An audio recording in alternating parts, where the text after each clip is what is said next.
Herrian ia dena dago, kiroldegia, eskolak, jantegiak eta askotariko festak ere. San Juandegiko festak, eleanten eguna eta garrantzitsuena euskal oso erabilgarria dela.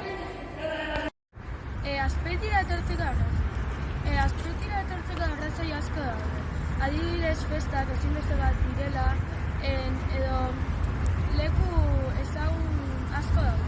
Adibidez plaza, zezen plaza eta Loiola. Hau Zaninazioa eta atzeko Loiolako basilika da. Gero monumentu asko ere badaude. Adibidez Sokamuturra erena, Frontoi Txikiko zezena eta bat. Gaur, Azpeitiko euskara eta Azpeitiko euskara zergatik hona itzengo. Azpeitiko euskara oso berezia da. Ia denari je egiten zaio. Adibidez, Ogile Kristonazioak.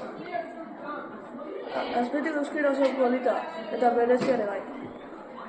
Hau zezen plaza da. Hemen, korridak, sokamuturra eta Gran Prixia egiten da. Orain dela gutxi Gran Prixia egon da. Azpeitiko berezitasunak. Azpeiti hainbat berezitasun. Adibidez,